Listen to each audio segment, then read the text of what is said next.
responsible for all show content and do not in any way reflect the opinions of KYOK Radio, its sponsors, staff, or management. When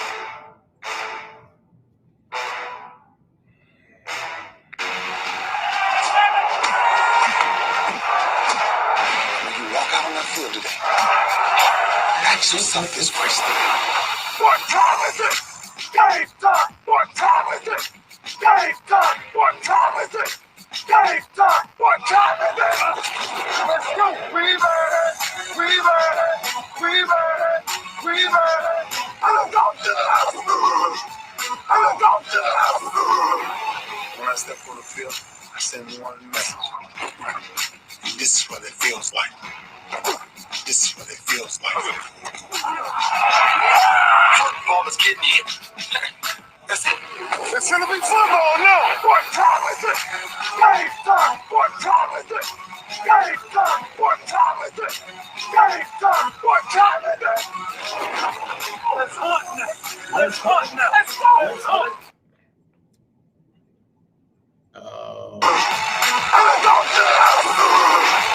We're talking about the Jets like we're talking about the Saints. You know, all this, how we the Miami Heat of football. Yeah. The bottom line is you got to buckle up with chin straps. It's embarrassing. Yeah. Don't disrespect the game like that. There's too much crying from them. He's a man. They can be a hit just like us. He's a man. You already make the big money. He's a man. I'm calling you step on the field, man. That's more out there. When I step on the field, I send one message. And this is what it feels like. Oh, my bad. You bad don't work in my world. What time is it? Game time. What time is it? Game time. What time is it? Game time. What time is it? Let's go. Let's go. My God, let's go. We made it. I'm going to the house. I'm going to the house. It's a wrap. Game over. Nah, this game is just getting started right here on the lunch break on the legendary KYOK and the all-new 92.3 FM. We're streaming live on KYOKradio.org. Also today, we are on YouTube, the lunch break with AJ Jones, and on Twitter at Lunch Break KYOK. We are not on Facebook. Not on Facebook today. Trying something new. Trusting my producer, believe in him. He's putting in a lot of work behind the scenes, and we'll see how that works out. Also trying a new platform. Want to shout out to Restream. They are providing the video broadcast for us today, moving away from StreamYard and checking out Restream. So we'll see how that works out. But again, today we're live on AM 1140, 92.3 FM, streaming live on KYOKradio.org and on YouTube, The Lunch Break with AJ Jones, and Twitter at Lunch Break KYOK. Whichever one you go to, be sure and like, be sure and subscribe, be sure and follow, all the above. Let's develop this here friendship, all right? It is what we call, oh my goodness, exclamation point Monday on the lunch break. And man, I couldn't get over one oh my goodness moment without there being another one. Oh, you know I had to start with this one. You know where I'm going with this one right here. It was oh my goodness. Deontay Wilder, stop. Just stop, bro. Your career ain't over, but you and Tyson Fury are through. I know y'all didn't think that's where I was going to start, but that's where I'm starting. Come on. Deontay, you put him on the canvas twice, and you don't finish him off, and then you let him put you to sleep? Nah, bro. Nah, it's a wrap. Tyson Fury, champ. Deontay Wilder, good fighter. That's it. It's that simple. All right, so that was oh my goodness number one. Oh my goodness number two. I owe Jimbo Fisher and the Texas A&M Aggies and their faithful an apology. I owe them a legit. I apologize. I went off. I said they didn't have a chance. I said they were going to get beaten. It was going to be pretty. I said a whole bunch of things that I would like to, I, A.J. Jones, do here to forthwith apologize to Jimbo Fisher and the Texas A&M Aggie faithful. I apologize for saying that y'all did not have a chance. Y'all wasn't going to beat Bama and some other derogatory things that I greatly and deeply regret. I've learned from the error of my ways. I will come out of this situation better, and I will not make this mistake again today. I will not be taking any questions following this statement. Thank you. Man. All right, so I'm driving because I went up to Dallas for the the school from Third Ward. I still got issues with them. I ain't ready to do an apology with them. I was driving up to the team from Third Ward and Southern. And actually, I was driving back from the game. And I was listening to another game, and I heard them say, oh, my God, Bama and A&M are tied late at 38. I'm like, oh, man, where's that game? So I'm going down my radio. I'm trying to find it. I'm getting all kinds of nonsense. I don't want to talk about that. I don't want to hear that. Bam, found the game. And I'm listening, and I'm like, oh, my goodness. These folks are going to pull this thing off. And I couldn't see it. Now, I'm just driving. Now, y'all got to understand, I'm driving. I cannot see it. But, man, I could feel the pride in his heart when Jimbo Aloysius Fisher, full name, government name, leaned over to that referee with 2 seconds left on the clock and called timeout. Call timeout. It's like, hey, we're going to try and kick this thing. Stop it. Stop the clock. Timeout. Because that was a victory by itself, because normally that's what teams like Alabama, that's what teams led by Tom Brady, that's what teams led by Aaron Rodgers, that's what they do to other people. They break their heart with that 1 second or 2 second timeout, and you know there ain't nothing you can do about it. But stand there and wait and watch. Yeah, you can call that little dumb timeout to try and ice the kicker, but come on now. Come on. Bunch of kickers missed extra points and stuff this weekend, but I digress. My story. Oh, my goodness, Monday. So he calls the timeout. He sends his kicker out there, and all I heard, and the announcer said these words. He said, we'll let the crowd let you know what happened. And all I heard was, and guess what I knew? That thing went straight through the uprights. Down goes Bama. Down goes Bama. All I can do is say congratulations. Admit I was wrong. A&M, I'm sorry. I apologize. I didn't think y'all had that in you. Hadn't beaten Bama since Johnnie football. Haven't been close since Johnnie football. And y'all did it. That's outstanding, man.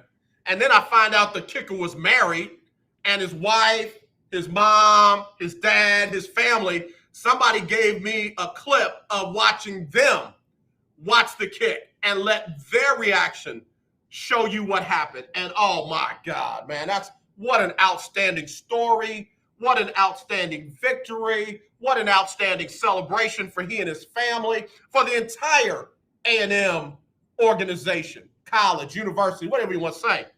But I also got to add this in.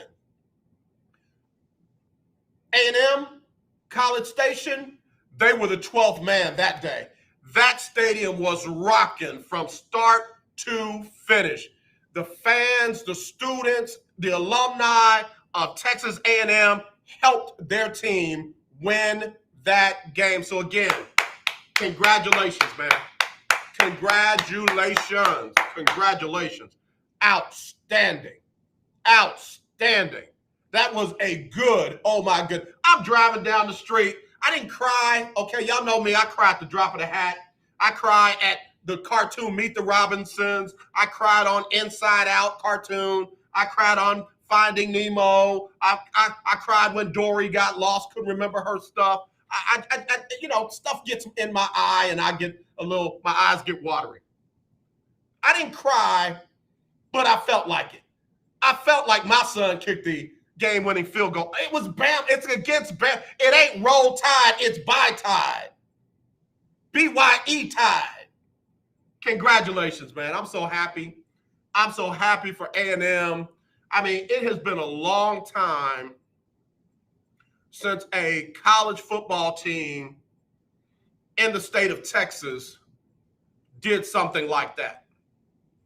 And while that victory was squarely for Jimbo Fisher, his players, that school, their alum, their students, the faculty, everybody, it was also something that the people of Texas can feel proud about, because there ain't much they can feel proud about here lately, and I'm not getting political. Great win. Congratulations. Now, I got to take a break. But when I do, Todd Malcolm, Longhorn Keith Hennick, y'all just might want to turn your radio down, because I got to go up the road to Austin when I come back. It's Oh My Goodness Monday. Coach Johnnie Cole going to be coming in the second hour for the HBCU Stroll. If you want to get in, you can do that by dialing 281-453-1000. That's 281-453-1000. Or you can text me at 832-403-5005. That's 832-403-5005. It is the lunch break on the legendary KYOK and the all-new 92.3 FM. I can't see y'all's comments. Let me see if there's a way where I can see your comments. Let's see. I don't know if I can see y'all's comments or not. But anyway, see all your conversations. All right, let me see if that'll work. I'm on a new platform, so I definitely don't know what I'm doing. All right, we'll be right back right after this on the lunch break on the legendary KYOK. It's Oh My Goodness Monday. KYOK, 1140 AM and 92.3 FM. The legend continues.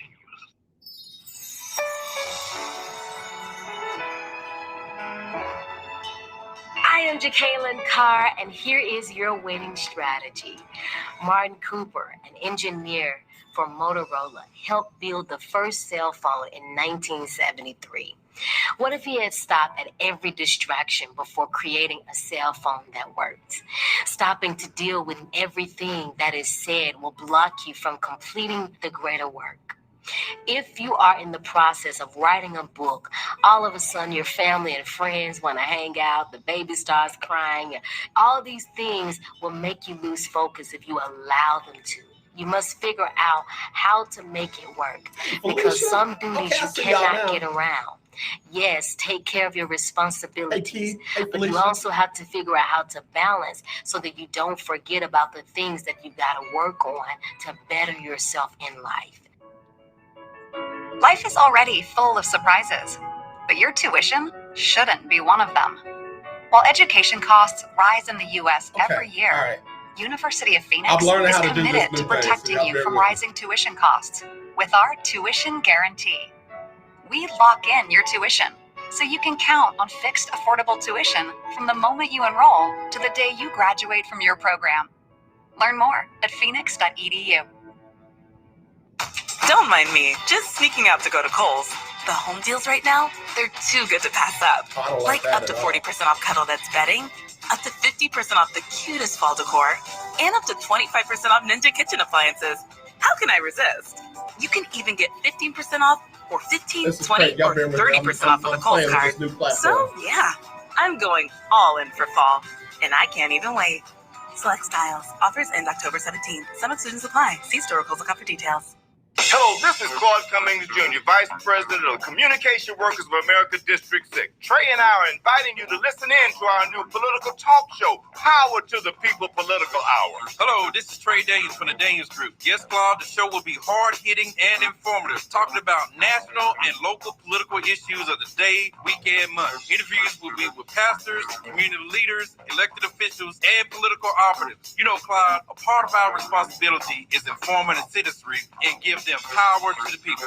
That's right, Trey. We're asking that you listen in on 1140 AM, 92.3, or streaming on KYOKradio.org, Thursdays at 10 a.m. Listen, give the people time. Give people what they want.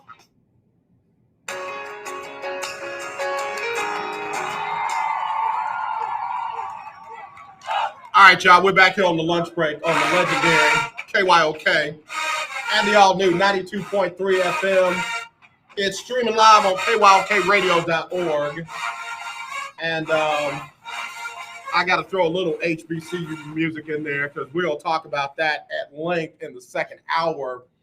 But I really hate to do it. No, I don't. I really do hate to do it. No, I don't. I'm trying not to do this. But Longhorn Keith, Todd, Keith Hennick, anybody that graduated from UT, went to UT, want to go to UT, been by UT, had lunch at UT, can spell UT. What happened? I mean, for real, what happened? What happened? How you up 28-7 and you lose to your arch rival? That's your arch rival. That is your arch. Don't try to play it down now. Oh, well, that ain't really our arch rival. Our arch rival is Oklahoma State. Stop it. First of all, your arch rival should be A&M, but I digress. Second of all, how you get up so big against your arch rival and you lose? That one I don't understand. I don't understand that. You blow a huge lead.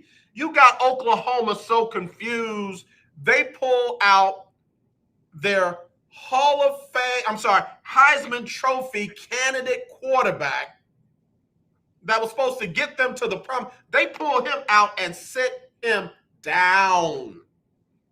You got him flustered. You got him confused. You got him bamboozled, hoodwinked, run amok. They didn't land on Plymouth Rock. Plymouth Rock landed on them. You got them bamboozled. All you got to do is finish them off. And you let them, I said it, you let them come back. You let them come back. And not just come back, but tie you up and pass you up. And that was with, I hate to do this to y'all, but it's oh my goodness Monday, because we already had oh my goodness on A&M. And you know there's no way I can give A&M theirs and not give you yours. They did all of that with a true freshman at quarterback. I don't want to hear about star rankings. Oh, he's a 5-star quarterback. Now, it don't matter. There were no stars on his jersey, his helmet, nothing. Those are over there in Cowboys. That's where the stars are. He was a quarterback on the other team. And your job was to make his job difficult. Your job was to stop him. And you didn't. And you didn't. Bijan Robinson ran like he was losing his mind. Bijan Robinson is a legit top draft choice coming out of college. If anybody takes a running back in the first round, it's got to be Bijan Robinson. Casey Thompson playing his behind. I don't want to hear no more about Hudson Card. I want to hear no more about him. Other than he, is either going to back Thompson up or he's entered the transfer portal. That's it. You found your quarterback. He played hurt. What happened? How do you let that one get away from you? It's Oklahoma. How do you not put them in the dirt when you got them on the ground? And part of me does not want to beat up Steve Sarkisian for this one. I know that the buck stops with the coach. I get that. But defensive coordinator, what in the world? Where were the adjustments? And if those were the adjustment, then throw the adjustments out and go back to what you were doing in the first half. How do you let somebody come back from that deficit? 21 down. Biggest comeback in the Red River Showdown rivalry. We can't say shootout no more because, y'all take it too far. How do you do that? Somebody, if you're a Longhorn fan, somebody call me and let me know what's up. Keith Hennig said Sark choked.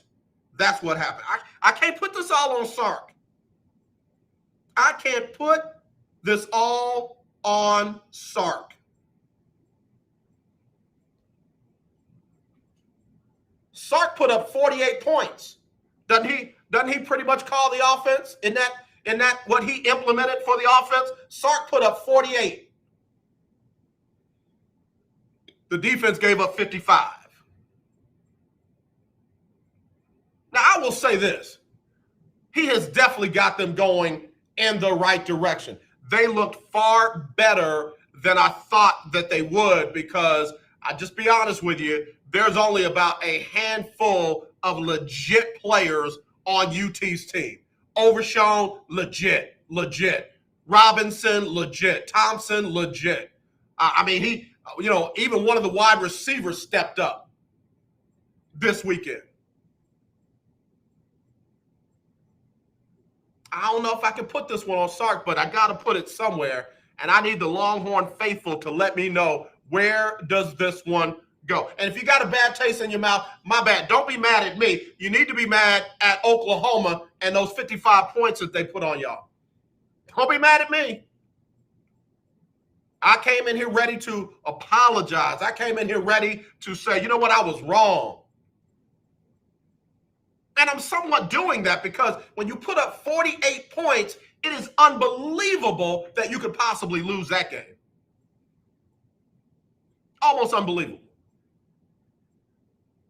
So I give Sark credit for, I guess, having them ready offensively and for staying in there because, they hung in there. Man, to get walked down like that, and they hung 55 on your defense. They hung 2 nickels on your defense. They hung big 50 plus 5. Somebody said it was big 50 plus a tip on your defense. Like, what is the defensive coordinator doing today? Did he go home? I know he couldn't stay in Dallas, but did he go home and go right into the lab and start trying to recreate something? I don't get how you. I don't.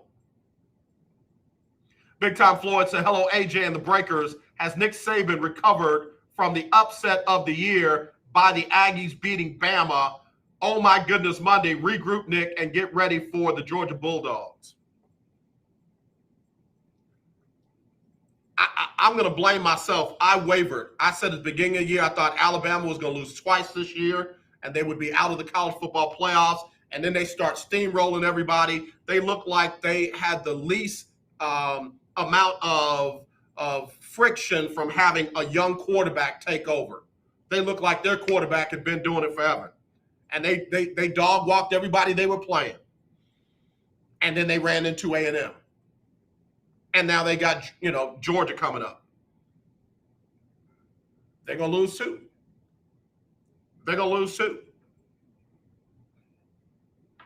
It's going to be an interesting college football playoff without Clemson and possibly without Bama.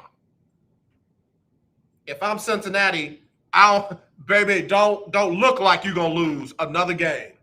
Don't look like, I know you haven't lost, but don't look like you're going to lose again. You finally got a chance to do something only Notre Dame has done, crack into the college football playoffs. Let me take a break. I'll be right back. Text me, call me, whatever you want to do. It's Oh My Goodness Monday right here on the lunch break on the legendary KYOK and the all-new 92.3 FM. Oh, my goodness, UT. The legendary KYOK 1140 AM. The legendary KYOK 92.3 FM. Two radio stations in one.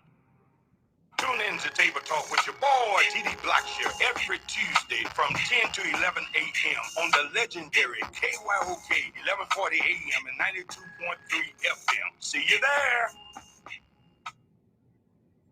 In need of tires? Check out OMG Tire Services and more. New and used tires, all the name brands you desire. Located at 3126 Tidwell, between 59 North and Jensen. Give them a call at 832-767-3211. Top-notch service from beginning to end. When you're done, get your car hand-washed inside and out at OMG Tire Services and more. Located at 3126 Tidwell, between 59 North and Jensen. Call 832-767-3211. That's 832-767-3211. Conveniently located on the north side. Hi, I'm Larry Scott, host of the Not So Christian and Me Show. Join me Saturdays for great fun, interviews, music, and the latest news surrounding our world today. We are the show that cares to hear your voice and opinion with real conversation in a no judgment zone. So join me Saturdays from 1 to 2 p.m. on the Not So Christian and Me Show right here on the legendary KYOK Radio 1140 AM and the all-new 92.3 FM and KYOKradio.org. Remember in the beginning, when you first started to build a life for you and your family, you never imagined it would come to this. Instead of living your dreams, you're living with debt. In fact, it's smothering you. Now there's a way you can take back control with one simple call. If you owe $10,000 or more in credit card debt, you qualify to receive a free, no-obligation consultation on how to get rid of that debt for good. Call the Debt Helpline now. We work on your behalf to reduce your debt. We specialize in credit cards, retail store cards, and medical bills. One simple call is all it takes to get the ball rolling to a debt-free life. Stop living with debt and start living your dreams. Call the Debt Helpline now. 800-958-2156. 800-958-2156.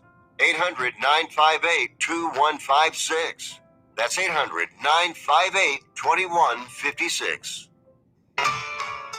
Hi, this is TJ from South Park. I listen to the lunch break with AJ Jones on 1140 AM and 92.3 FM.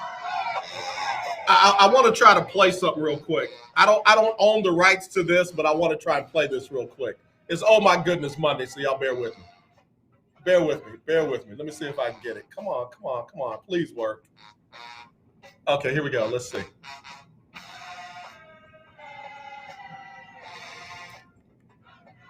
Oh, it's not working. Okay, hold on. Ain't nobody calling me, texting me, paging me, asking me, are you still involved? Calling me, texting me, paging me, asking me, am I still involved? Oh my goodness, Monday. I had to play this. Check this out. I'm still involved. Hey! Woo, portion of my portion. Hey! I'm still involved. Oh! I'm still involved. I'm still involved. This for y'all. Sing, Reverend. I'm still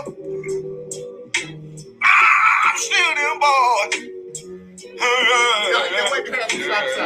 I'm still involved. Call and check on it. I'm still them boys.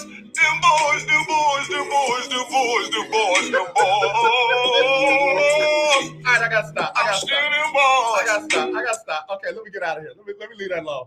Let me get off of that. Cowboy fans, that's for y'all.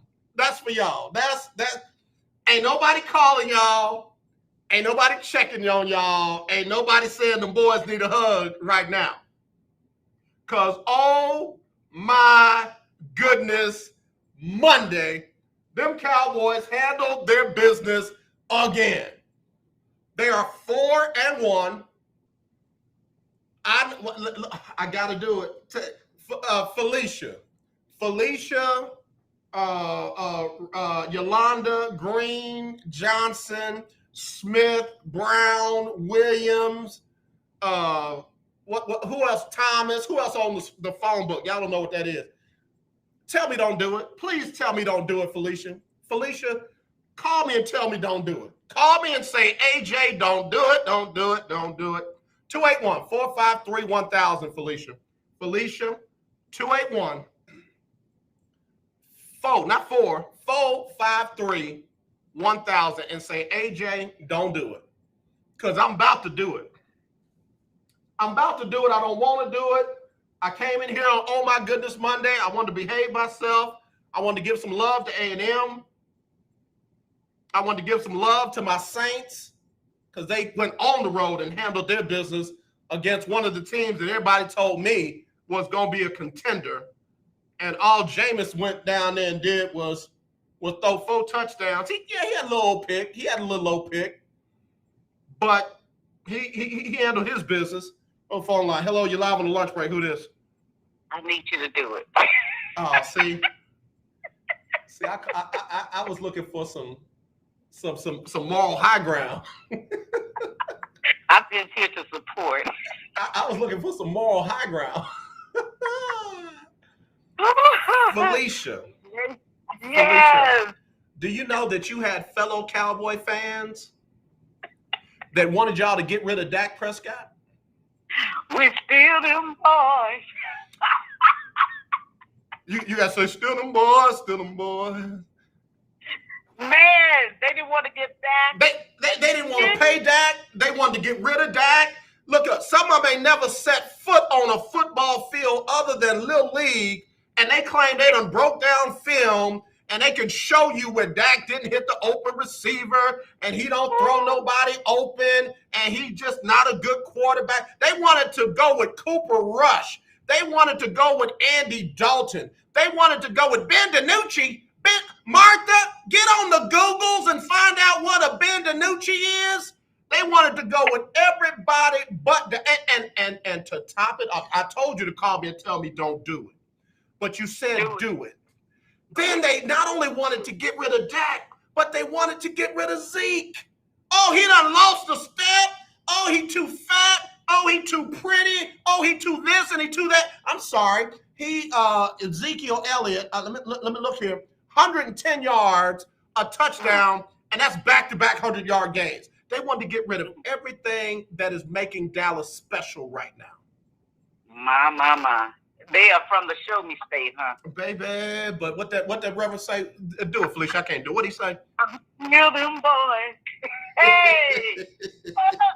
Oh, we're still them boys. Ain't nobody calling to check on you now, are they? Nobody Facebooking, texting, calling me. Listen, I'm not even one of them boys, but I love it. Y'all deserve to let your freak flag fly right now. Y'all deserve, baby, I mean it, let them fly. I dare you to drive down the middle of downtown Houston with some Cowboy fans on the side of your vehicle. You'll be man, I'm telling you, they can't do nothing but say, she's still them boys. Still them boys. Oh, Felicia, I didn't want to do it. They made me. You had to do it. It's Oh My Goodness Monday. They made me do it on a Monday. Yeah, they made me do it. Felicia, you have a good one out there. Be safe. You too. Thank you. All right. I mean, y'all, that is Felicia, Yolanda, Green, Johnson, Thomas, Williams, Brown, Nichols, Nelson, all of them. Every name you can think of, she got it. But she's still them boys. The Cowboys are 4-1. And they've got 2 wins inside the conference. I mean, the division. They beat the Eagles. And they beat the Giants. And oh, yeah, by the way, Dave Gettleman still doesn't have a plan. We're not going to trade Odell Beckham Jr. The next day they trade him, and he tries to act like this is some secret, high-level, intricate plan that he has dissected. And, oh, yeah, by the way, the next time a draft expert tells you that Dave Gettleman and the Giants had a good draft, don't believe him. Don't believe him.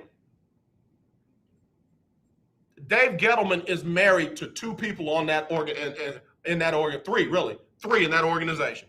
He is married to the head coach, Joe Judge. He hired him. He's married to Daniel Jones. He drafted him. And he's married to Saquon Barkley. And all 4 of them are going to bring that organization. Well, they ain't going to bring them down. They are down. Hello, you're live on the lunch break. Who's this? AJ, it's Todd. Uh-oh. God, dog, I sure wish I had some pick-me-up. Here you go, Todd. Oh, happy day. Oh, happy day. Oh, happy day. Oh, happy day. That make you feel better? Oregon. That makes me feel better. Todd. I'm going to buy me an Oregon Duck shirt. Todd, I'm buying me an Oregon Duck shirt today. Todd, really, all joking aside, you really might as well get you another team, and you can pick at Ohio State all you want to, because Arkansas and OU, they done with y'all. So you might as well go back beyond them, because they done with y'all. Y'all had your chance, and y'all couldn't. How do you not finish that team? I don't want to hear about no other team. I don't want to hear about Oregon. I don't want to hear about Oklahoma State. How do you not finish your arch rival off when you got them down 28-7? Help me with that. Real simple. AJ, you know football probably better than me. You've been covering the game longer than myself. It's not the first one that gets to a 21-point lead, right?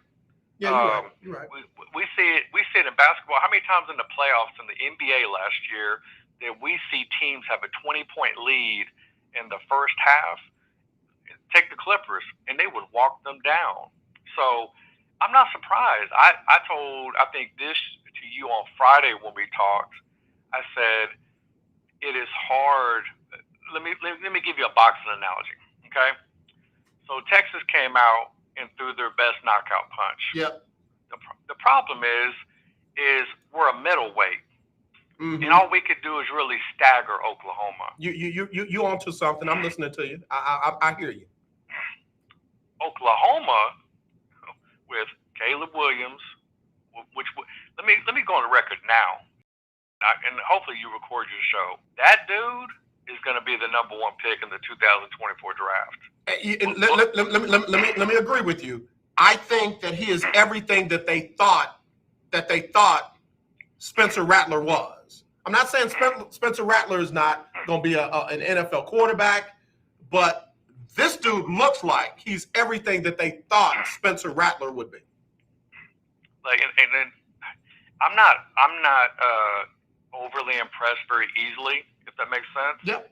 But when I was at the game, like when I say like Caleb Williams is like a grown man out there, and he made Casey Thompson and Spencer Rattler just look like an ordinary college quarterback. Like he was that from just a physical standpoint. I don't think I've seen a guy in person, just a raw physical standpoint of a true freshman that just came in the game, where I was like, man, I never seen a guy just raw physical tools that can break off a 66 touchdown run, can throw it literally off his back foot, almost 60 yards, back shoulder it on the money. I've never seen a freshman do that before. So going back to what I was saying is Texas doesn't have the firepower to lay somebody out. Oklahoma, with that steady dose of Kennedy Brooks Marvin Mims, Hazelwood, Austin Stogner.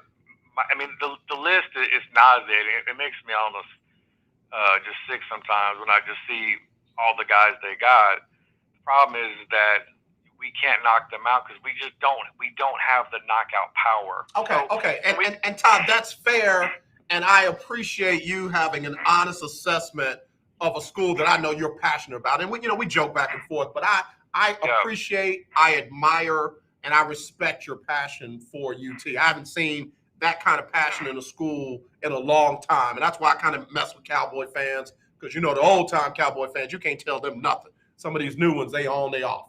So I respect that. And again, that's a fair assessment of your school. But I said this to you late Saturday.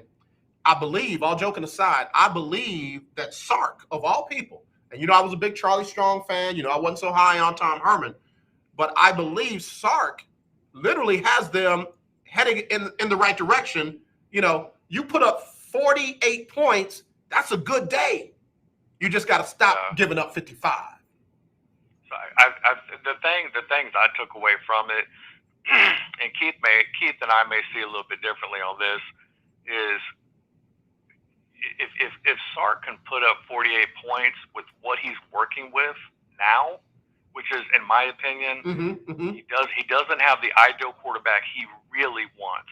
What I mean, from a true pocket, can get the ball downfield. Casey Thompson, don't get me wrong, is playing very well. Okay, but if he can get a couple more receivers to go along with Xavier Worthy, he's going to be on to something, because if he's able to get that kind of production now with really just, I really only got one, and I don't even know if I'm going to call Xavier Worthy an elite receiver. I think it's way too early to say that. I agree. Right? I agree. But he stepped up. He stepped up Saturday. He did. But like OU, you need a few more wrinkles to go along with that. Right. If you want to be special, right? You need him and another couple of guys, either an elite tight end or another guy on the outside, and just add to it. But I love what he's doing offensively. I can't remember the last time we put 48 points in regulation from an offensive standpoint. So obviously there's going to be some things that he fills out the roster and completes some other stuff. But man, I'm not trying to make excuses, but I just don't know how you beat OU, Oklahoma, when every dang year, AJ, now I got to mess with Caleb Williams another 2 years. I mean, it's like every year they got an elite NFL quarterback. And if my team is going into the game, I don't have that. That's hard to overcome that. I mean, because I've always felt like when I do my picks for your thing for the week, I normally pick the game based on who's the better quarterback, which team has the better QB. Fair. Yep, that's fair. So they just got some other things they got to, add to it. But to be in year one, the offense looks way more advanced than it ever did in the 4 years under Tom Herman. I can say that now. Much more innovative and things like that. They still got to, some work to do on the back end of that roster, but I like where it's headed, at least so far. Well, and that's what we find out now. Two things: A, can Sark recruit, and B, how they bounce back from this next week. If this is one of those losses that sends the season in a spiral, again, I got to put that one on Sark. But if they bounce back against Okie State and puts up 48 on them, or at least a good number, and just patches that defense, you don't have to repair it in a week. You make adjustments to it to the point where if you give up 35, you win 48-35 instead of losing 55-48. Yeah, the defense is a whole nother. It's a whole nother conversation. But all joking aside, that's what happened with Ohio State and Oregon. Defensive coordinator had a bad scheme and has had one since he's been running the show. And what have they done? They have moved him where you can see him and you can wave at him, but somebody else is calling the defense. Yes, that'll be interesting. At the end of the year, if the defense for Texas looks exactly like it did on Saturday, Sark's going to have an interesting decision. I don't know if he's a guy. I don't know him well enough as a head coach. If he's a guy who's like, hey, one and done. Hey, I'm going to fire the defensive coordinator and go get somebody else, because that can be problematic in recruiting if you got a whole bunch of guys that committed, based on the defensive coordinator. So I don't know. I don't think the defensive coordinator they have, that used to be at Washington, all of a sudden forgot the coach. I think it's maybe a combination of still got to upgrade the talent on that back end. Yeah. And then maybe some of what you're saying is maybe put him in better positions. But I think the biggest thing on the defense, I don't have any pass rushers. Yeah. Like OU's got Benito, number 11. Yep. Big dude Winfrey. Yep. Number 8. Yep. I just don't have any dogs like that. Yeah. I don't have any. I had one last year in Joseph Asai, if you remember him. Yeah, I remember. Mm-hmm. He was nice, but now he left, and there wasn't really anybody else to kind of, fill that gap. Yeah. The guys I've had from Texas that probably could have done it. They play for other schools. They play for Alabama. They play for Ohio State, A&M. And that's what goes back to my first point. Can Sark recruit? And here's the more fine point to that. Can he recruit Texas? Because like you said, these elite players are going to OU. They're going to Ohio State. They're going to Alabama. They're going to Clemson. Guess what? You need to keep them right here and let them pick from everything else. So here's what's interesting on that. So let's take Oklahoma, for example, right? So Caleb Williams is not from Texas, right? That dude, number 11, Hazelwood, who was the top receiver in the country, rated that is a couple years back. He won from Texas, right? So I don't know. Oklahoma is weird. If you look at their roster, a lot of the guys that you see playmakers on offense, it's a steady mix. You know what I mean? Kennedy Brooks is from Texas. Marvin Mims is from Texas. But then you got some guys with some different positions that they'll go to like a North Carolina. You know what I mean? Yeah, or yep. Remember Trey Sermon that was their running back from Yep. Georgia. So, but I agree. Your foundation needs to be Texas, right? Right. Then, like the kid Xavier Worthy, he's from California. Yeah. So maybe you got to sprinkle some of that, because I think the competition is such a hotbed in Texas of A&M, Texas, OU, Alabama, Ohio State, Oregon now. They coming down here getting players. Yeah. But Oregon's been down here quite a bit anyway. There were a lot of kids out of Nimitz High School that were prominent there at Oregon. So Oregon knew the way to Texas for a long time. My point in saying it, when you're the big dog in the state, guess what? They need to eat when you get done eating. Big dogs, they chew on the bone first and they leave what they want to leave to everybody else. And Texas has not been that since Vince. So I'm reading Keith's text. He just sent it. He says, not about talent, it's coaching. See, I disagree with that. Caleb Williams came to campus as a grown man, right? And this is something I'm very passionate about when it comes to Lincoln Riley. Nobody is going to sell me on what I saw Saturday from Caleb Williams has to do with Lincoln Riley. Very little. Caleb Williams does things that are God-given gifts. Kyler Murray does things that are God-given gifts. Lincoln Riley has nothing to do with Kyler Murray running a 4-3. Would you agree with me on that? Yep. It's nothing to do with that. We do not have the same talent. Let me ask you this, AJ. When you watch Oklahoma play and you see their players, I'm just talking about the skill position. Forget the O-line, okay? Mm-hmm. When you look at the skill position players of OU and then you look at the skill position players of Texas, who is the more talented group?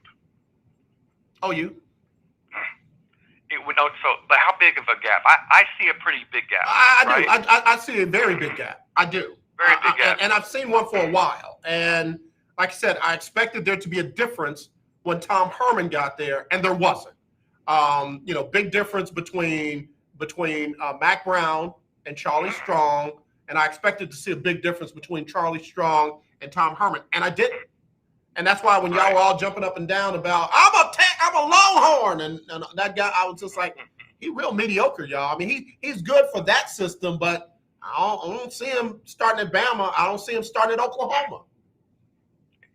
So now we got more information on Sam Ehlinger, right? Right. So Sam Ehlinger got drafted in the 6th round. Yep. Okay. So now we know exactly what draft pick he was. Yep. So at that time, he was going up against his freshman year. He played against Baker Mayfield, who went number 1 in the draft. Yep. Okay. Baker Mayfield is way more talented than Sam Ehlinger. Will we agree on that? Yes, sir. Not even close. Yeah, it ain't close. It ain't close. So let's fast forward to Kyler Murray. Okay. Kyler Murray is better than Baker Mayfield, in my opinion. And Kyler Murray is way more talented than Sam Ehlinger. So some Texas fans want Sark, whoever, work miracles. I've always when I coached basketball, the years we had the best record or the best, more successful wins, it was when my team was more talented. It wasn't because I became a better coach during those seasons. I was coaching pretty much the exact same as I was in previous years when we were less talented. So I don't, until you can bridge that talent gap, right? Until you can start getting some signal callers that are similar on the similar playing field as what OU's getting, you started getting some more guys around that guy, because that's what happens. Like when you get a Kyler Murray, Caleb Williams, because what happens, AJ, guys want to come play with him. Right. You know Absolutely. What I mean? Absolutely. They're like that guy will help me get to the NFL if I'm a receiver, because he knows how to get me the ball. Right. Right. Right. So it's not just. And don't get me wrong, there's layers to it. I'm sure in every game that you lose, you can coach better. But I'm going to say this again. I fully believe this. If you have a college football game, whoever is the more talented team, if they played that game 10 times, the more talented team is going to win 8 or 9 out of the 10. The majority of the games. You're right. I believe that. The majority of the game. That one game they get up and, they bite you, maybe the other team wasn't as locked in, weren't as ready, But this whole thing that you can out-scheme OU with undrafted players, nah. Mm-hmm. Not happening. And what that takes is a heck of a coach. And that's where I kind of got to go back to what Jimbo and them did. I mean, Jimbo just had the right scheme, the right amount of them doing the right thing and not letting Alabama force their will. You don't get that perfect storm all the time, but there are some times when just really good coaches can coach his team into, or hers, into a victory that 5 out of 10 times they won't get 5 of them. Yeah, so I'm glad let's talk about that game if you got time. So I got to watch the whole A&M Bama game, and I know as a Longhorn fan, this is going to come across as I'm throwing shade at A&M. I'm not. That was a good win. Okay, all right. I'm trying to see something. So Jimbo obviously put a lot of work in with Calzada from improving him from the Mississippi State game to the Alabama game, because he looked bad in the Mississippi State game too. Okay? I was going to put my T-shirt. Look at this. On Alabama, they don't look as dominant.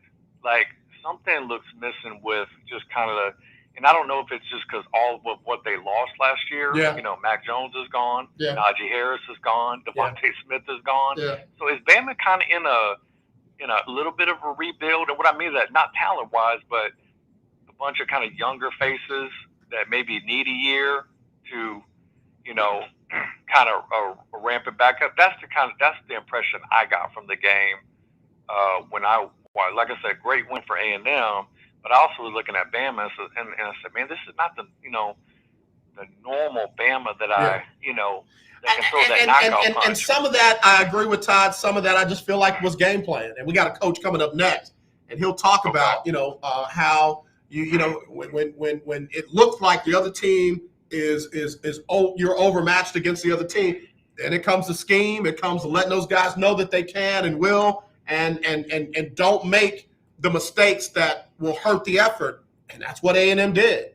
And it paid off. Like I said, I've never been in that position, but to be able to lean over to that referee and call a timeout with 2 seconds left on the clock, knowing that you can't lose in that moment, one of two things can happen. Either you're going to tie or you're going to win. That's got to be a good feeling. And that's where Jimbo Fisher and those players put themselves Saturday night. And it paid off, man. So, hey, Todd, I got to get ready to run. Let me talk to you later. But man, hang in there. And again, I appreciate your honesty and your just being objective about your team. I appreciate it, man. Thanks for the time, AJ, okay? No problem. No problem. All right, y'all. I got to do birthdays real quick before you know I got Coach Johnnie Cole coming on with the HBCU Stroll. So let me do these birthdays real quick, and then we'll come back with the coach, and we'll get into this second hour. Real quick, I got to say happy birthday to Scott Davenport, an amazing man, one I love to life. He's 71 today. Jamie E. Christian, Queen, happy 45th birthday, looking 25. Derek Roll, y'all know Derek Roll. Kimberly Relford, better known as K-Moore. She and I got a CD together.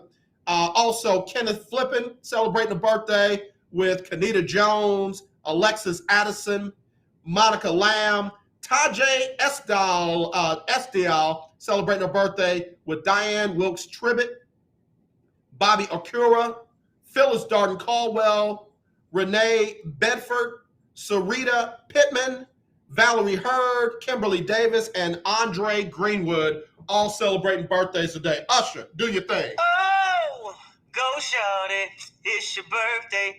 Ooh, it's your birthday. Go shawty, it's your birthday. Today's your day. Happy birthday to you. Happy birthday to all those folks. Also got to say happy birthday on the celebrity list. I'm just going to say her name, and y'all tell me if y'all think y'all know whose birthday. Why? Yeah, Nancy Kerrigan. We call her Kneecap. It's her birthday today. Leon Lett, formerly of the Dallas Cowboys, celebrating a birthday, along with the best quarterback to ever play point guard, Charlie Ward. And Marion Jones. Marion, if you would have married me, you never would have got on them steroids. So anyway, I got to get ready to go. I got to get the coach on here. Coach, let me bring you in early. How do I add him to the? It's a new platform. It's a new platform. So coach, let me figure out how to add you in. Oh, you already there? Yes, sir. I'm already here. Okay. Well, look, I want a big screen us. I don't want a little screen us.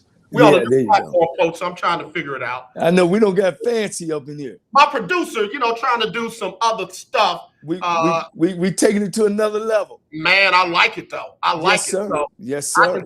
We got another special guest joining us. So let me add him in. Oh man. Oh, you went out and got my cousin. That's the legend. You went out and got my cousin. Hey, cousin Jones, how you doing? Fine. How are you doing? I'm doing well. So we got two legends on here. No, I bow to the real legend. I'm just a young one. All right. So we'll give him seniority. Yes, sir. I was watching you Saturday as we were walking and maneuvering in the stadium, and folks would not let you pass by without giving you some love. So you don't have to wag your own tail. We're gonna wag it for you. Coach, you're a legend, and them people still care about you over there at Texas Southern. I thank you for that. And the support I get from my university is, it's one that makes you feel good about going back and making sure that you support the university. Well, like I said, I'm gonna say it, you deserve that. You deserve that. Well, thank you. And I'm a TSU man, so we won our first game since 2018. And again, I want to tell Coach McKenzie and his staff that they did a super job. And we went down up in Arlington and we showed up and we showed out. And hell to Texas Southern. I know you can't stand it. We got our first win. And watch out, SWAC. Here we come. A good friend of mine who is a host of the Black College Experience, Keisha Kelly. She said Southern ain't lost to TSU in 9 years. Yeah. Since the last time I was there. And we beat them pretty good, too. Well, you better go ahead and enjoy this one because I have a feeling when they see y'all again. Hey, man, do me a favor. Go ahead and introduce Brother Jones for me before we start the top of the hour, please. One of the things that we said that we will do on this show is about HBCU, about the importance of African Americans and the status and some of the superstars that I feel being a part of Black college football for 40 years don't get the credit that they need. And the next gentleman on the phone is in the background. He's been doing a classic game for over 30-something years, one of the best classics that's going. He's a godfather. I think that these black schools need him at their table when they're negotiating games. Hold on 1 second, Coach Cole. Let me hit the top of the hour. Legendary 1140 AM, KYOK Conroe, and 92.3 FM, K222CX Houston. The views and opinions expressed on all radio shows broadcast on KYOK are entirely those of the host, guests, and callers, who are entirely responsible for all show content and do not in any way reflect the opinions of KYOK Radio, its sponsors, staff, or management. All right, I done took care of all the legalese. I didn't mean to interrupt, Brother Jones. Please go ahead. Yeah. And, I met him back in 1996, being a coach at Tennessee State, and we played in the Southern Heritage Classic. And you want to talk about first class. I thought it was first class from the day time we showed up in Memphis to an end. Without further ado, he's very knowledgeable of games, because a lot of times the fans ask about classics, and I think promoters, especially African-American promoters, get a bad name. But this is a guy that's been around for 40 years, have done it over and over again, Mr. Fred Jones. Thank you. I'm glad to be here, and glad that the Classic's still around, still doing well. And I want to say something first about the Classic here, and I owe a lot to the success of what we've been able to accomplish to Al Wash in Dallas. Al and I have been friends a long time. But I remember the first game that we did in 1990. I think I had 225 tickets sold a week out. And of course, you're scared to death. And Al told me, don't worry about it. It's going to be all right. And we ended up doing 37,000, I think. Wow. I mean, but it was a tremendous start. But, that's the going back and thinking about this, having someone like an Al Wash around to talk to hold your hand, to lead you through this willingness, because that's what it turns out to be over time. It was pretty special. So I have to say that because I really needed to say it and wanted to say it, because he was a big part of whatever success that we've had over the years. It started with Al Wash helping me, guiding me, encouraging me, and we hold each other's hand right now almost daily about what we're doing, how we're doing it. Well, I got to say thank you for making time to join us on the show, because I'll speak from a layman's perspective. I don't think a lot of us realize what goes into putting these classics together. And a lot of times we'll just go to the game and get caught up in the band or get caught up in the outcome of the game and not realize that there's a you or a Mr. Al Wash behind the scenes that put in all that work so that we can enjoy those things. Well, it's a lot of work, and that's why you have to have a good team around you. I've been pretty fortunate that we've had volunteers. We're celebrating our 32nd year. Wow. We've had volunteers that have volunteered for 32 years. I mean, I can't pay them, but I can't get it done without them because there's so many moving parts, especially this year with COVID being a part of what we had to do or how we were going to do it.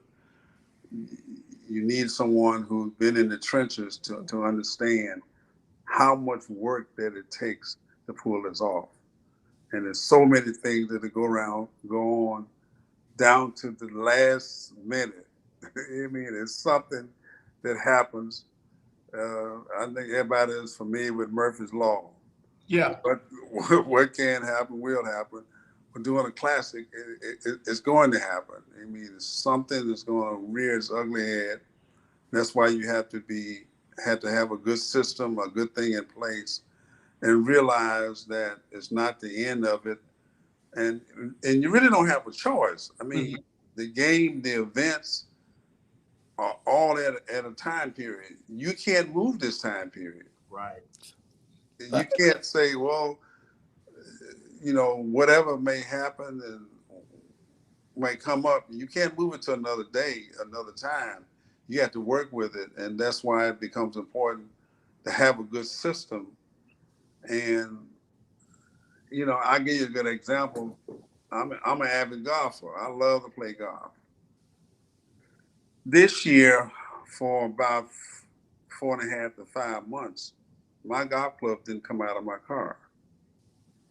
Because with COVID being there, you got 2 new coaches coming into, coach and AD, although Ashley from Jackson State had been here before, but it was a learning experience for him when he came the first time. So you got all of these new people. Tennessee State, they had all the new people working in their staff. None of them have had the classic experience like we have in Memphis. Gotcha. So so that was a big deal, to manage that, and I felt that I needed to stay. In fact, I changed my name to 24/7. That's all I did. I mean, I worked, had me a good meal, went to sleep, started back again. Up midnight, 6 in the morning, I'm at it again. But that's what it takes. So that's what it took. We got a legend, 2 legends on here with us for our HBCU Stroll. We got Fred Jones. We're learning more about him. Many of you may already know him, but I'm learning. I'm sitting here on the edge of my seat. And, of course, we got the coach, Johnnie Cole, in our HBCU Stroll right here on the lunch break on the legendary KYOK. Coach Cole, what I wanted to piggyback and like, we have our own brand of football, HBCUs. Right. And we can get 30, 40, 50,000 at these classics. We should be able to get 15,000 at home. But one thing that Fred and Al does, and I think we need to do at the campus level, and that's why it's important that a Fred Jones and Al Wash be at those schools and at the table of helping them out, of getting people to come out to the regular games. You know what I mean? And these gentlemen know how to do it. I talked with Fred when I was at Tennessee State about how you do it. He was letting me know. Remember, Fred, we had a guy representing Nike, Greg. Remember Mr. Greg? He represented Nike. Al talked to me about, you got to get down in some of them little small cities and buy some radio time to get them to come out to the games. And that's what happened. I mean, we'll sit there and we'll have 30 to 60,000 people at a classic. And then you come to a regular home game, you might have 1,500. That's why, to me, promoters are important. If you don't want to give them a job, at least pay them a consultant fee to come in and help you out with your home games away. And that can help fund us, and help fund our athletic department. Not just football, but basketball. These gentlemen know how to make the game an event. Because when you look at the State Farm Classic, and I wish Al was on here, for one time, Grambling beat Prairie View almost 30 years in a row. Wow. So people wasn't coming for the game per se, even though Prairie View followed their teams. They were coming for the event of the game. For the experience, and that's part of the HBCU thing. Some folks don't understand it's more than a game. It is an experience, and I can really appreciate Brother Jones and Brother Watts for how they put those things together. Because like I said, we just experience it. We don't know that there are great people like them behind us. Yeah, because and then that to piggy off that's why it's so very important also to have a winning football coach. You know what I mean? People follow winners. So that just helps the situation, but it's not the total answer of getting people out to the games. Gotcha. Mr. Jones, do me a favor. Tell us some of the classics that you are directly involved with. Well, I'm really only involved in the one in Memphis. I think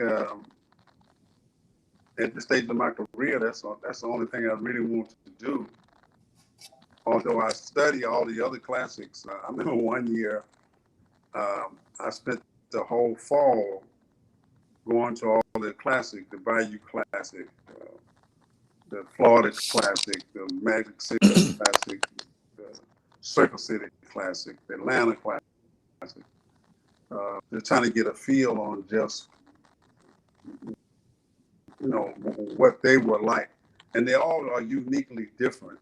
Yeah. All things together, like for instance with Al, I mean, he's tied into the state fair. The state fair is the biggest fair in the country. Right. So you got a big event already in play, and you got the history of the Cotton Bowl. All of that is something that you can weave into the State Fair Classic, and that's what he's been able to do. So you're always studying what everybody else is doing. And to Johnny's point, I think one of the things that becomes missing that people don't understand, I'm working on 2022 right now. Okay. It's not like you wait until 3-4 months out, where people ain't gonna do this, not the other. But they need to know the details of what's going on, what is going on with the event on an ongoing basis. Gotcha. And today, when I'm talking to, especially, I say young kids, but just people, period. We started the class in 1890. There was no internet. That wasn't available to us.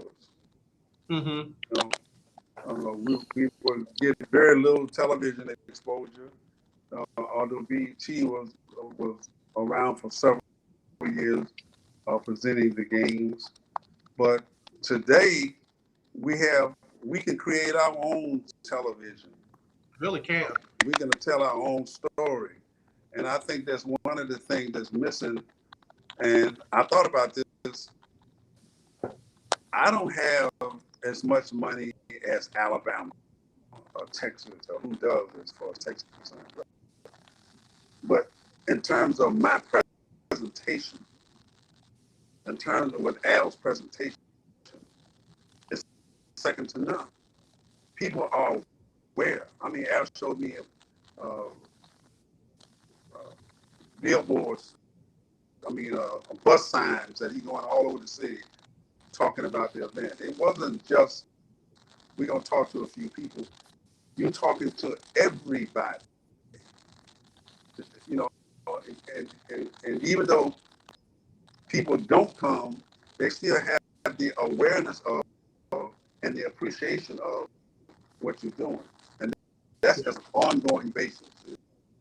If you want to talk about supporting Texas Southern, well, you need to support it all the time. But they need to be told that they need to support it all the time. They can't around and it becomes a little bit more convenient. But it needs to be all the time. And that's what we're doing with the Classic. At least that's, I know that's what I'm doing at Al too, but we're talking about this all of the time, when you buy into it all of the time. I hate to do this. I got to take a quick break. And when we come back, we've got a couple of questions that came in. I will put you guys on mute for a second. We'll be right back with legendary promoter Fred Jones and the coach, Johnnie Cole, as we take our HBCU Stroll right here on the lunch break on the legendary KYOK.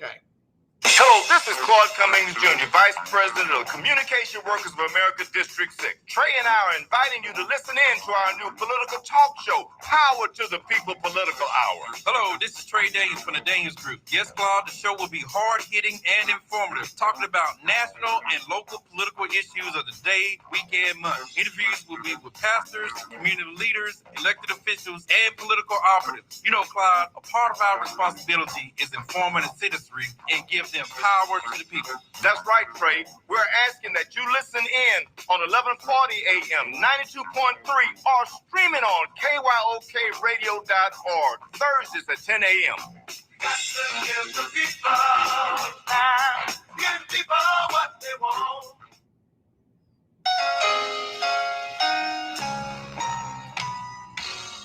Happy birthday. And you are listening to The Lunch Break. All right, that was my fault. I'm saying happy birthday, and we're not doing happy birthdays right now. We are taking our HBCU Stroll right here on the lunch break on the legendary KYOK and the all-new 92.3 FM. We're streaming live on kyokradio.org. We got a little bit of a feedback on one of the lines, so if you guys got anything that's adding sound, turn it down for me, please. Just on your side, Brother Jones and Coach Cole. I don't think you do. But we got a little bit of feedback. I think that took care of it right there. No, still popping a little bit. Coach Cole, you want to say something real quick? Oh, no, I was, one of the things that I get a little upset about, with us, sometimes we let a little money get in the way. One thing that Al Wash has established and Fred Jones has established, not only are we playing football, some people take their family reunions to these games. Right. It's a meetup. It's about the people with these games. And I hope that Jackson State and Tennessee State and Grambling and Prairie View never make it a money issue not to participate in these games. Mm-hmm. I've seen the Turkey Day Classic, and I've participated in a bunch of them. Of course, I've coached, and I think I participate in everything probably except but the Florida Classic. But like the Turkey Day Classic, between Tuskegee and Alabama State, one of the longest classics ever, now don't even have 5,000 people go to the Classic. And then they change games and they kind of messed it up for everybody. I mean, that Classic, you could feel the tension as a coach in that game, as well as when I played in Fred's game, Tennessee State versus Jackson State. Well, and some of these classics has disappeared. Like back at, used to be called a Space City Classic game between Texas Southern, when I was a player, and Grambling. Mm-hmm. And we were the first two teams to sell out the eighth wonder of the world, which was the Astrodome at that time. Mm-hmm. And it was just a tradition. And then just over a couple of dollars, now the games don't even exist. And, even with my alma mater, with the Liberty, with the Labor Day Classic between Prairie View and Texas Southern. Right. It hasn't went nowhere. Both teams make some money, but I thought and I felt with a promoter coming through there, that game should be at $30,000, $40,000, 34,000 fans. Right. And it started in 1985. I was the quarterback when it first started. And I think Al had something to do with it. They call it the Labor Day Classic. But since then, the schools have taken it over. But I think we could make a lot of more money if we had a Fred Jones or Al Wash and make it more than about the game, make it a tradition.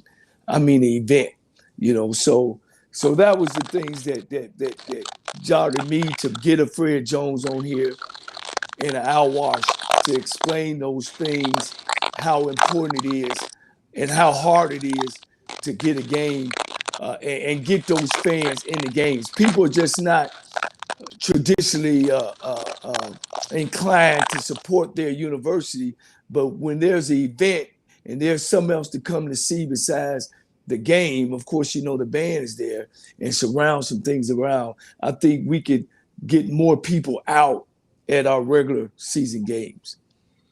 Yeah, I agree with you. Mr. Jones, we got a question that came in for you. And it's, what is the hardest thing in doing one of these classics that most fans don't see?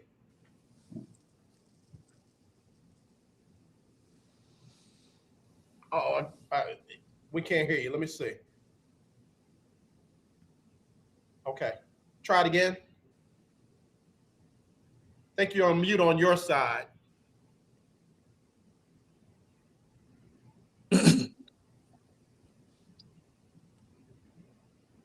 Say something. Let me see if we can hear you, Mr. Jones. He must have hit. He turned down his volume, I think. Okay. No. All right. Go ahead and turn your volume back up to where you had it before. That might have been my fault. I apologize. Because we had a little bit of feedback. I thought it might have been on your end, but I think you were good before.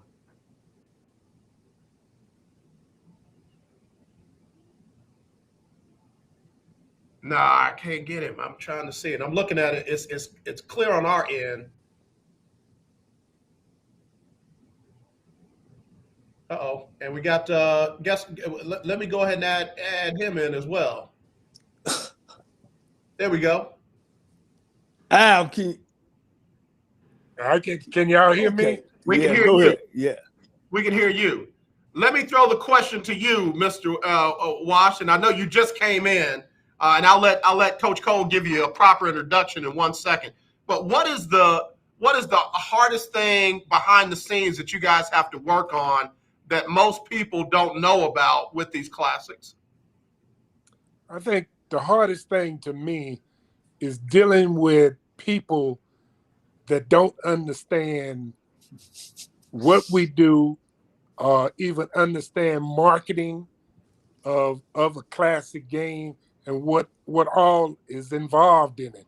If you've never done it before, you're just not gonna get it. You know, I mean, we market our game in Dallas throughout 3 states: Texas, Oklahoma, and Louisiana. And I was just sharing with my staff on today, this morning, where we selling tickets at for this game, and we're selling tickets in Anchorage, Alaska, Idaho, places that, California's, places that you wouldn't imagine where people are coming from. So, and if you don't get it, it'd be like turning the university or turning a stadium over to me and say, we want you to run the university. That ain't what I do. Wow. Yeah.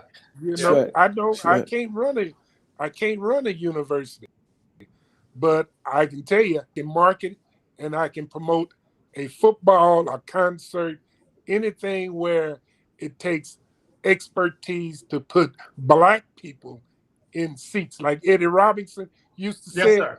Son, you put butts in seats. We need you. So hey, that's the bottom line. We're putting butts in seats. See, Al stole my thunder introducing him. See, folk don't know Al was a youngster with Eddie, and they traveled all over the country playing in sold-out stadiums. Yeah. So a guy like this, you mean to tell me he's not a consultant to some of these Black schools on trying to help them just with regular games? We so involved, AJ, with how much the promoter gonna make. Right. Well, zero and something beats zero every time. Every day of the week. And we need to get away from that. Yeah.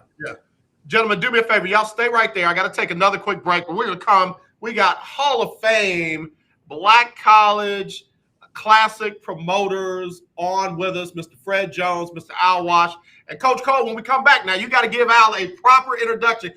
I can't have him go out like that on my show. So we'll be back when we come back right after this on the lunch break on the legendary KYOK. The legendary KYOK 92.3 FM. Radio stations in one. Tune in to Table Talk with your boy, TD Blackshear, every Tuesday from 10 to 11 a.m. on the legendary KYOK 1140 a.m. and 92.3 FM. See you there. In need of tires? Check out OMG Tire Services and more. New and used tires, all the name brands you desire. Juliana, Located at 3126 Tidwell. Juliana. Fred, you on? 832-767-3211. Top-notch service from beginning to end. When you're done, get your car hand-washed inside and out at OMG Tire Services and more. Located at 3126 Tidwell, between 59 North and Jensen. Call 832-767-3211. That's 832-767-3211. Conveniently located on the north side.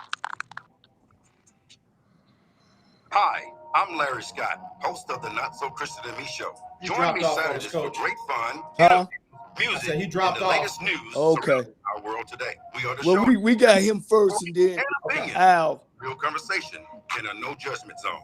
So join me Saturdays from 1 to 2 p.m. on the Not So Christian and Me Show, right here on the legendary KYOK Radio. Now, bear with me. I got one promo, and then I'll come right back to all you. new 92.3 FM at KYOKradio.org. This is Brian Courtney Wilson, and you're listening to Lunch Break. All right, y'all. Before I bring these legendary men back on, I got to let you know Lions Unity Missionary Baptist Church is looking for a pastor. They're located in the historic 5th Ward District of Houston, Texas. Anyone interested in applying, please send your resume to Lions Unity Missionary Baptist Church. The address 3215 Lyons Avenue, Houston, Texas 77020. If you need more information, don't call me. Call the church. 713-227-3372. That's 713-227-3372. Lions Unity Missionary Baptist Church, looking for a pastor. It could be you. All right. I had to throw a little HBCU music in there. I had to throw it in there. And I got Coach Johnnie Cole, who's going to give Mr. Al Wash a proper introduction. Please. Well, one thing you told me, AJ, is to make sure we want this to be about HBCU strolls. Yes, sir. And I think you need to know where you come from, go where you're going. And I met Al a while back. I've coached his nephew, and just sitting down with him, we took a game at Texas Southern when I first got there. Of course, we was coming off a 4-40 year, and I wanted to, to try to get a game for us. And he took a game to East Texas now. And we played Texas College at that time. And he took that game, man, a game that probably if we'd had it on campus, it might have been 2,000. He took that game. I think we might have out, about 15,000, 17,000 that day. We packed it out. Yeah. So, and it was able to bring some money to my program. And of course, the Texas College program. I mean, just like that. But the way he started explaining to me, and this is what I'm saying about a head coach being more than just a head coach, of why a promoter is more important than sitting a bunch of the English teacher, the history teacher, somebody over in the student affairs office in a round table and trying to promote a game. It's just things that he knows about promoting games that you know. And I mean, this guy is a master of it. And that's Mr. Al Wash. Not only does he do football, he also does concerts as well. I was going to say, now I know him from concerts and things like that from when I worked at WILD in New Orleans, Louisiana. And there were several things that he did that I was able to be a part of. So it is a pleasure. It is a privilege. It is an honor to have you on the show, sir. Yeah. And he has passion for HBCUs. And thank you for having me on the show. Yes, sir. Because I've been doing the Grambling Prairie View football game for 43 years. Wow. And I've played in every major stadium from Arrowhead, Astrodome, Reliance, Silverdome, Soldier Field, Independence Stadium, Cotton Bowl, Texas Stadium. Nobody, has played in more stadiums and done more classic games than me that's living. And one thing that Eddie Robinson used to say is that, hey, half team will travel. And that's what we used to do. He said, man, just find me somewhere to go. But he knew like a Johnnie Cole, uh, a gunslinger, a Marino Cassim, they got to be able to market, and be able to talk to the public, and give the people what the excitement. You got to tell people what you have and what you're putting on that field, just like I got to tell them what they coming to see once they get to that stadium. We market not only just a game. I market this game. Prairie View and Grambling. Prairie View had the longest losing streak in college football, and people couldn't understand how can you still draw 40,000 people with a school like that? Because I marketed it as an event, and that's what it is. We have a concert. You have a halftime show. You have a game. It's become more of a game today than it was 30 years because everybody knew that Grambling was going to beat Prairie View 50-0. Now, Mr. Wash, I got a lot of listeners that wear that purple and gold. I got a lot of listeners that are Panther alumni. Please don't run off my listeners, Mr. Wash. Please don't run off. Well, but like I said, that's the way it was years ago. It's not like that today. It definitely is not. No, you see what Prairie View football team put out there and said, Grambling, you have been officially evicted out of the Cotton Bowl. I mean, the kids are doing more to market the game than the universities in some cases now. Wow. The university has gotten better, but the turnover in athletics and we have never, as long as I've been dealing with this game, I have never dealt with the same athletic director, head football coach, or president 3 solid years in a row. Wow. Never. Wow. Now that says a lot right there. Real quick, let me set the table. We got legendary classic promoter Al Wash joining us with the legendary football coach, formerly from TSU. Coach Johnnie Cole on our HBCU Stroll right here on the legendary KYOK AM 1140, 92.3, and streaming live on kyokradio.org. And that was a significant statement. Well, go ahead. No, go ahead, AJ. I'm sorry. No, you're fine, because this is much your segment as mine. Well, see, what they don't understand, and we used to go on what you call a SWAC tour. Okay. And that's where me and Willie Todd met on buses. And you got Eddie Robinson, you got Marino Cassim, you got W.C. Gordon, you got Washington, you got the Gunsinger, and then you got some of the rest. And the stories, as I was a young player sitting behind them, knowing one day I want to be one of them. Yeah. Just the stories that they tell and they talk about. Then every place we went, we would go to every city, and they would get up there on that podium, and they would put Eddie Murphy to shame. How they mixed what kind of players and what type of team they gonna put on the field to the trash talking. And man, they would go back and forth, and people follow the coaches back in them days, let alone the team. And they had great teams as well. So I was just really piggybacking off of what Al Wash was saying about, that head coach is important as well, in this whole scheme of things. Absolutely. Mr. Wash, somebody just text in all the way from Columbus, Ohio. They said, Al Wash is a legend. I'm good friends with his son, Quentin. And that came from Willie Gibson. He's a broadcast journalist up covering The Ohio State University and the Cleveland Browns. All the way up there in Columbus, Ohio. They know you are a living legend. Well, Ohio State hired my son, Quentin, from my office to work when Tressler was the head coach, and he went up there and stayed up there about 5-6 years with Ohio State, and now he's over there with Michael Jordan with the Hornets in Phoenix.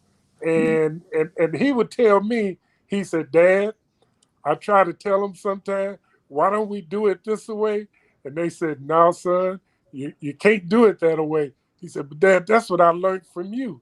He said, but they can't implement some of the things that we've done in HBCUs at these Ohio States and the NBA, because we're a different commodity. Right. You know, you got to be able to understand this, and you got to be able to speak the language. You know, it's just like, Ohio State band. You know, they do that core style marching side by side, step by step. You know, I mean, Grambling and Prairie, you got to shake it. You gotta get down. You know, you can't come. It's showtime. It's entertainment. That's right. That's right. That's right. But I remember when a gunslinger, when he get off, he said, when I step off the bus, I'm passing the ball. I'm throwing the ball. I'm throwing it as soon as I step off the bus. Wow. And I mean, and he wasn't kidding. Wow. You know, I love what Deion Sanders is doing today.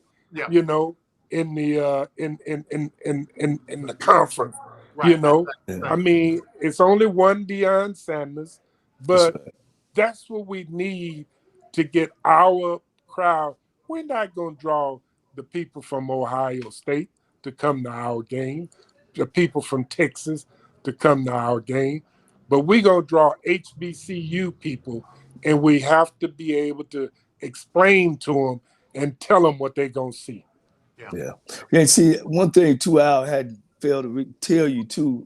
He's also the promoter of the HBCU Hall of Fame game up in Canton, Ohio. You know, and he invited me up there to take a look at things. And matter of fact, they had the largest crowd this year.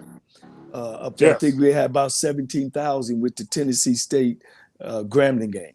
That's correct. And I told him that particular game in Canton, and that's in Canton, Ohio. It's kind of like going back to East Texas, Johnny. You know, a small market. Yeah, I drove up there. The town looks dead. It looked like an old coal refinery town. Yeah, but when you go to, if we would have taken that game to Detroit, Michigan, Chicago, another market, we'd have had 50,000 people in there. Yeah. And see, only Al would know that. And see, that's what I was just going to say. That's what separates you from anybody else. Somebody texted in and they say, I am a young concert promoter at Texas Southern, and Mr. Wash is a living legend. What would he suggest to somebody like me? Now I don't want, I make this statement all the time. And a lot of people say, oh man, he don't want the competition. He don't want this and that. First thing I would say, don't do it. You know, and I say that in sincerity, because I made money on the first 15 shows that I did. I was hooked.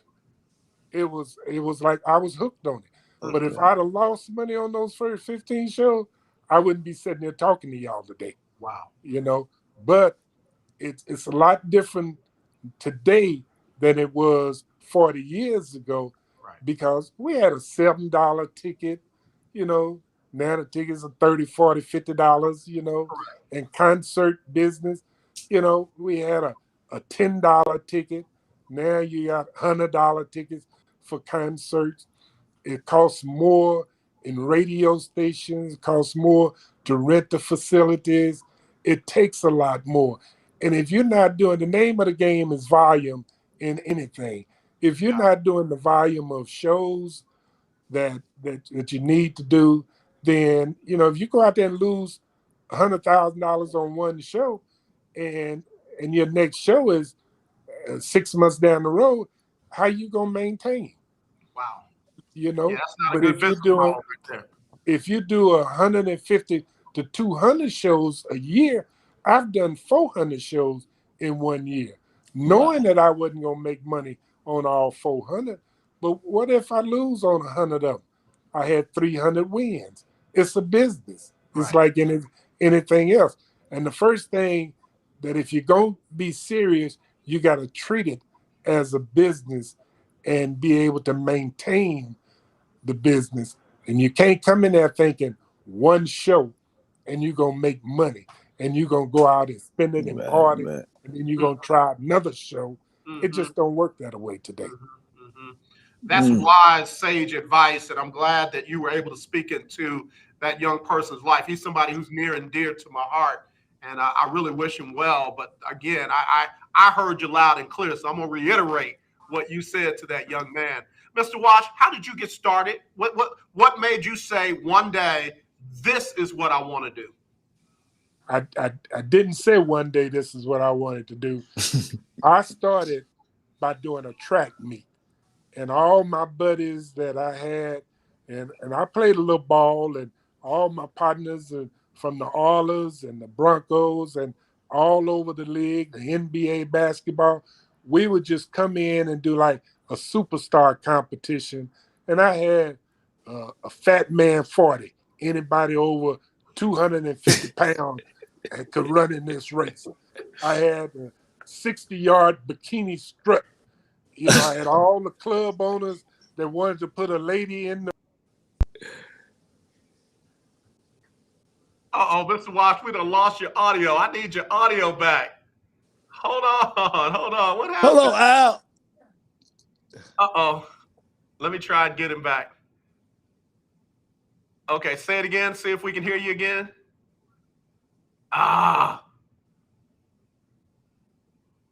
Coach Cole. One thing that I wanted to add, because I'm a pupil of this promotion, I'm one of Al's students, is with the young man that called and asked what he could do. One of the things that Al always told me too was try to get the event paid for before the event starts. Okay.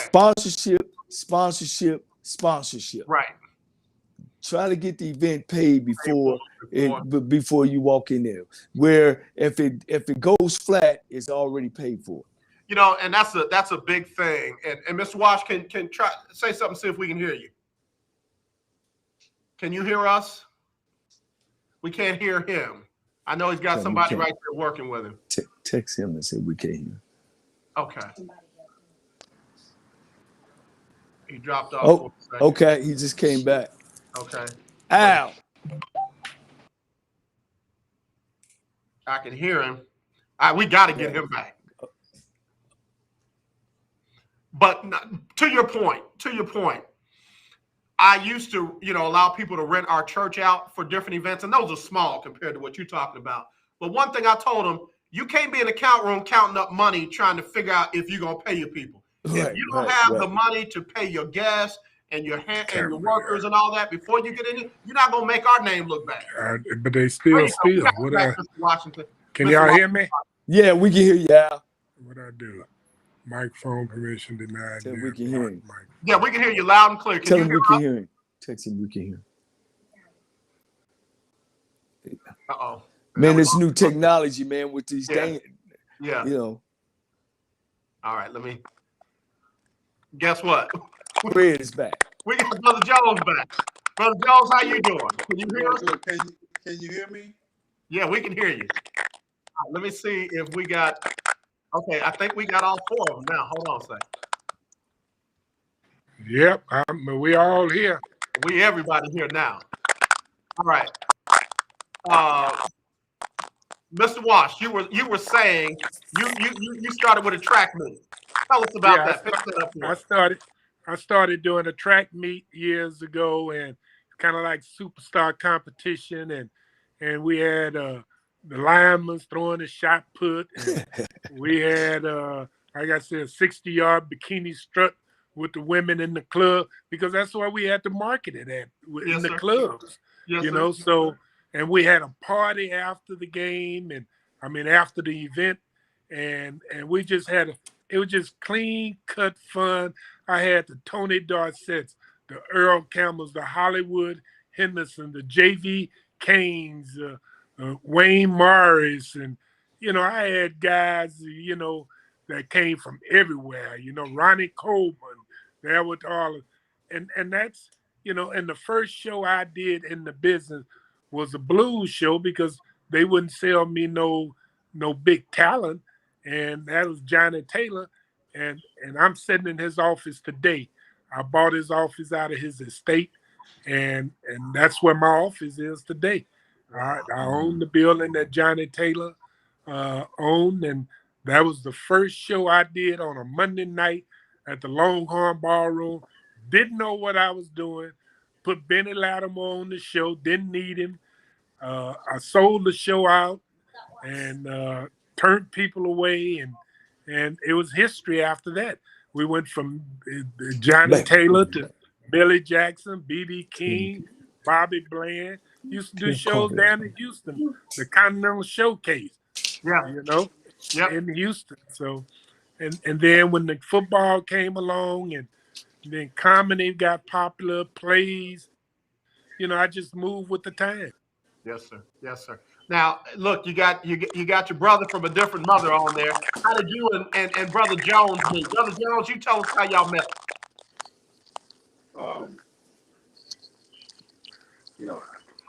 How I got started with the even before the classic. Same as similar to Al. I was the tour manager for Isaac Hayes. On to the Ozzy Brothers, the B.B. Kings, the Bobby Blands of the world. And in fact, I was part of a tour that B.B. King and Bobby Bland, they would call Seagram Jam because for the blues. I used that money to finance the early years of the classic.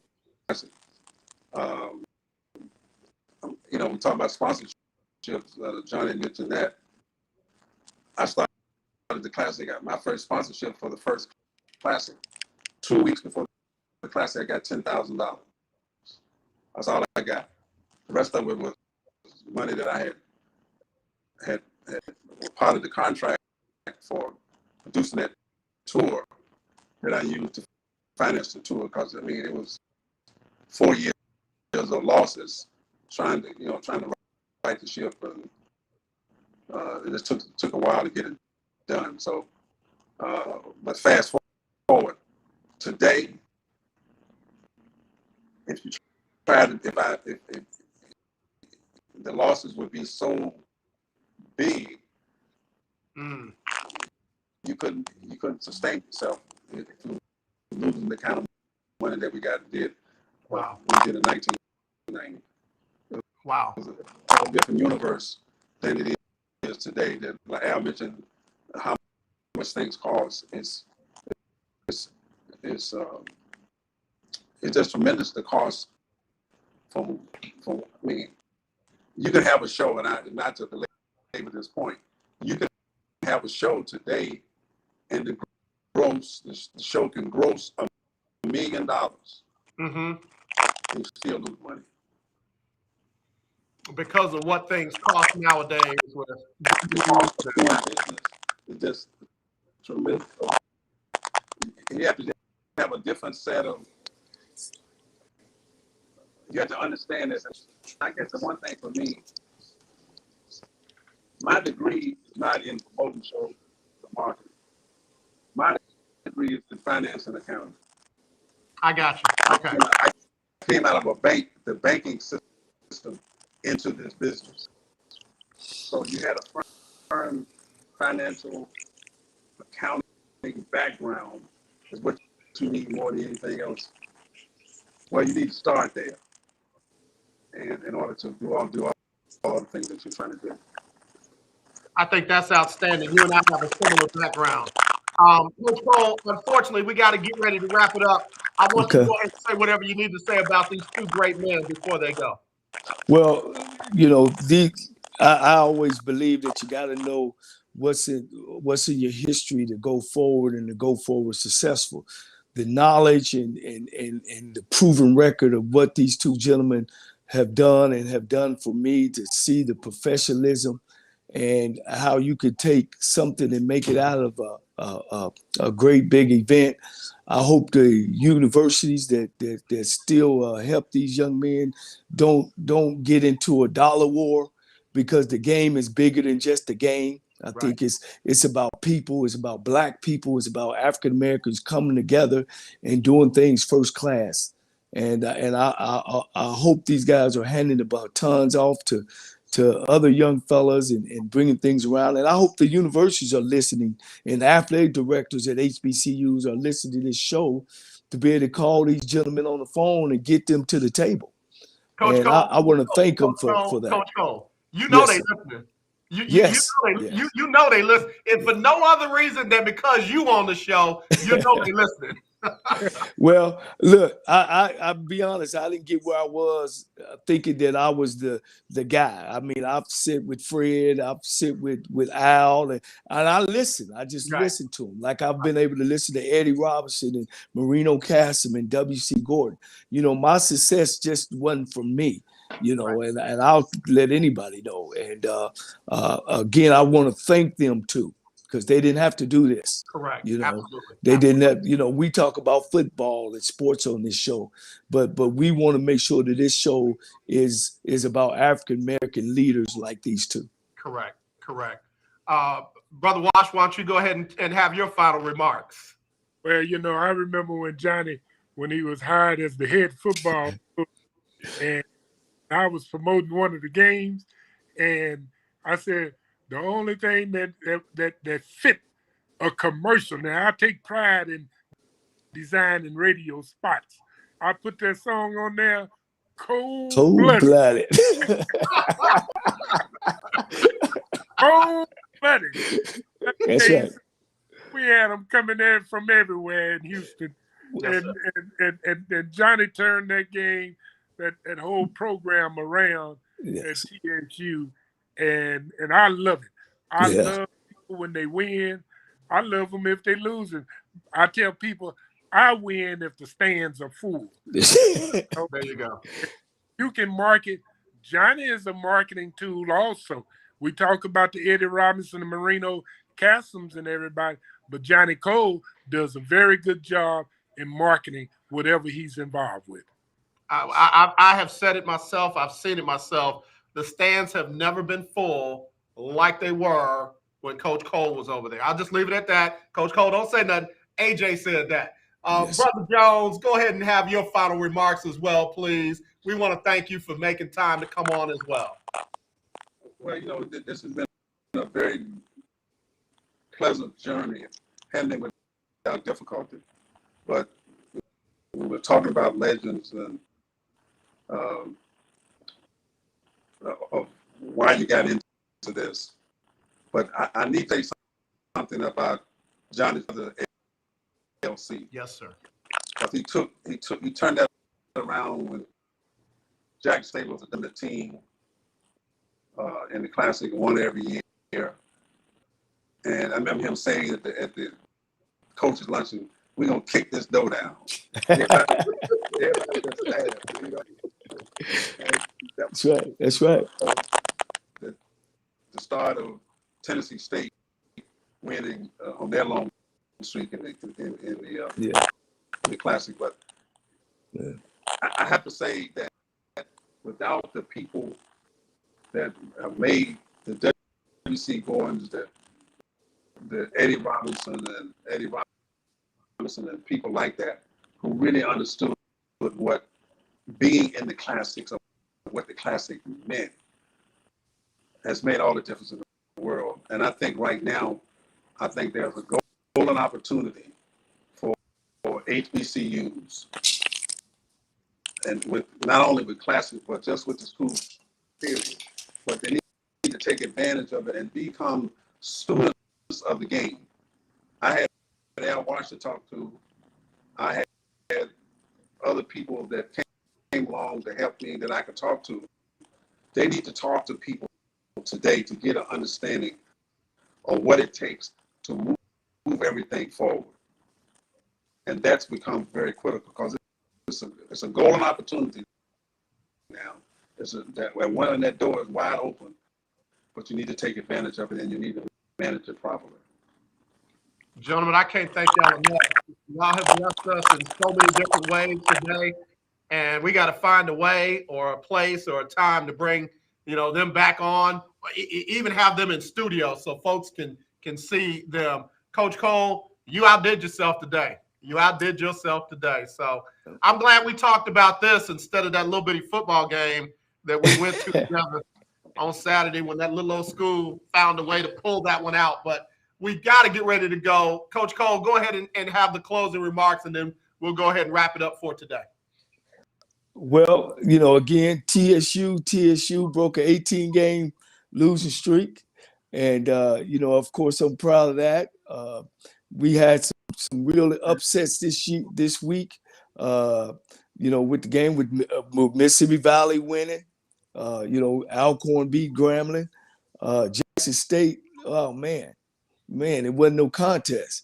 Deion Sanders have proven himself on the football field as well, and he got it done over Alabama A&M, who we thought was picked to win the conference, and he beat them by 5 touchdowns, and that's saying a lot. Alabama State bounced back.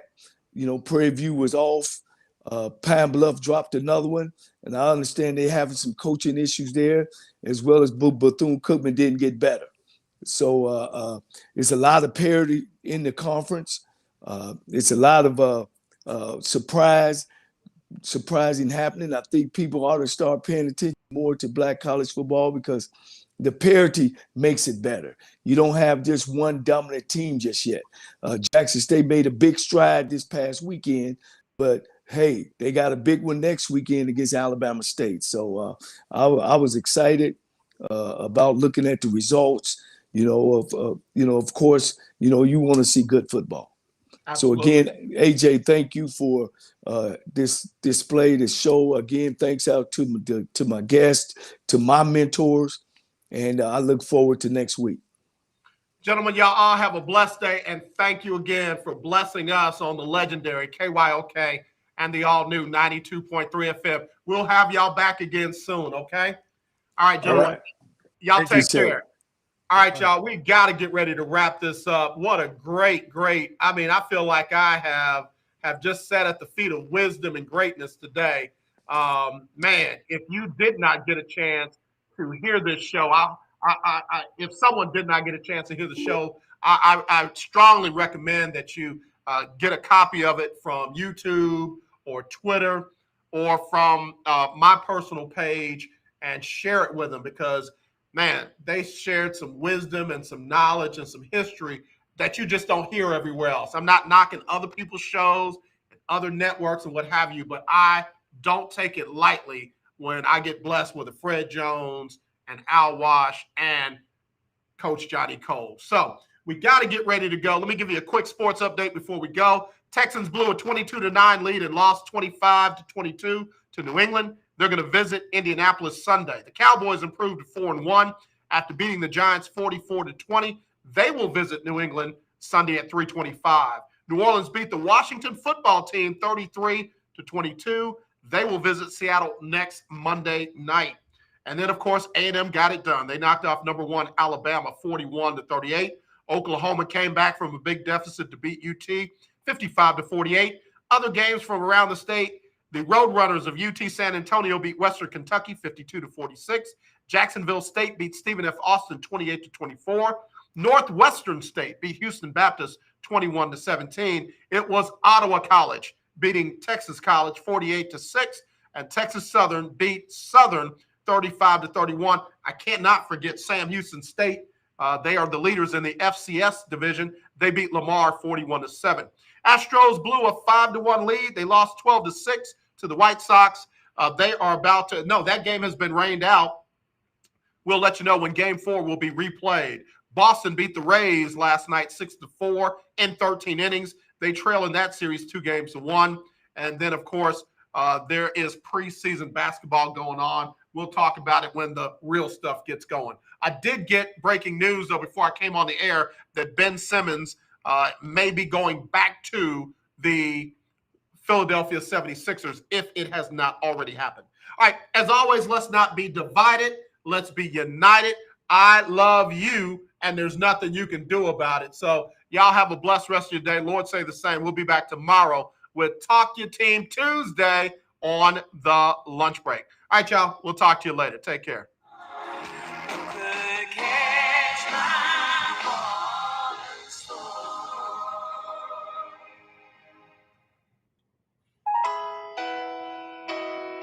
Hallelujah.